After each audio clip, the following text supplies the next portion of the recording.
Oh, hi, Ronald. Oh, yeah, I know. I'm in your house. That must be a little confusing for you. You should really get that security system updated. It's a little geriatric. Oh, no, actually, I wouldn't do that. Yeah. My guy's in your house. I can tell you where. That's half the fun of it. It's like a surprise party. Yeah, but I got a guy in your house somewhere. And he sees you. Like right now. Have a seat. Alex, honey, wherever you are, you can relax for a minute, you know? Maybe go in the kitchen, help yourself. You don't mind, do you, Ron? I mean, your wife's gonna be home in like, what, 20 minutes? Might be a little confusing if there's a strange man with a gun making a sandwich. So, we're gonna make this quick. How long have you and my father been friends?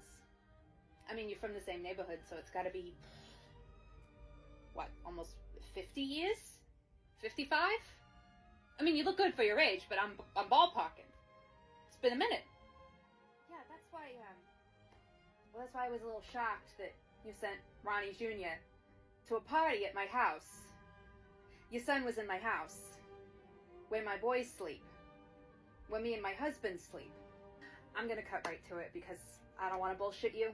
My mother and my father taught me respect. Your son came to my house with a gun and drugs. And brought them into my house around my boys. And I would double check to make sure that he is your son because I know you're smarter than to leave a unregistered handgun in somebody's house. But apparently your son isn't. Yeah. Yeah, I know people. I know people who have answers and I got them. You know, I thought that Sunday dinner there was an understanding that I was going to be doing things that my father agreed that I would be doing, and you seem to be fine with that, but apparently we're not fine, and hence here we are.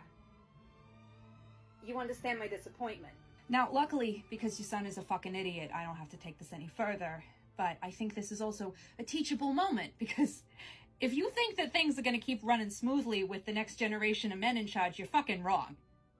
Whether or not your boy intended to hurt one of my boys or whether or not he intended to frame them for something, he fucked up. He barely made it through my front door and he fucked up. And again, I thought you were a better man than that.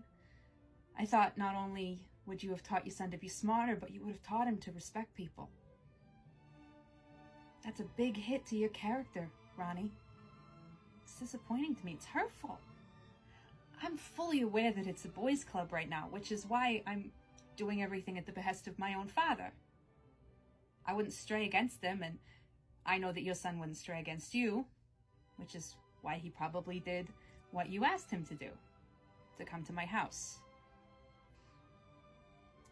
Your family's about as old as mine is, right, Ron?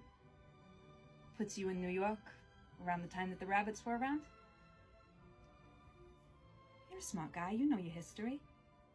Then, you know that it wasn't just a boys' club back then. You probably know all about Hellcat Maggie. Yeah, she was a scary lady, you know, with the iron claws and the sharpened teeth. She came at you. It's gonna be a hard time getting away from her. Now, I might not have iron claws or sharpened teeth, but trust me, I have every bit of that in my blood.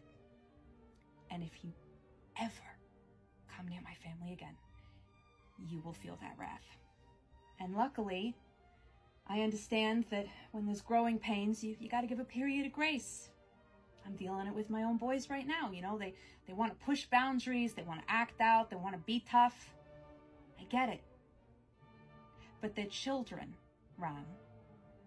You are not. And when my children act out, I punish them. And it's for their own good, because otherwise how are they gonna learn? Now, if you want to act like a little boy, I will treat you like one. But the consequences of your actions and your punishments will be far more severe. Because you know better. Which is why I'm gonna go. And my associate will go once he finishes making himself a sandwich, and your wife never has to know about this because I like her. And it would break her heart. And I'm not that kind of woman. Oh, you know what? That might be her. So I think it's a good time for us to wrap this up. And I'm really glad we had this talk.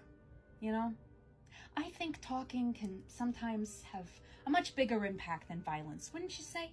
I think that violence and being all trigger happy and making big gestures should only be used as a last resort. I know you feel the same. And I forgive your son, because nobody got hurt. But if you ever come to my house again, I will deliver him to your doorstep with his eyes scratched out. Just like a hellcat would. Alex, honey, did you get yourself a sandwich? Why don't you grab some of those Little Debbie snack cakes that Ronnie likes so much? Yeah. I think you should lay off the sugar, Ron. Again, a man your age has got to be a little more careful.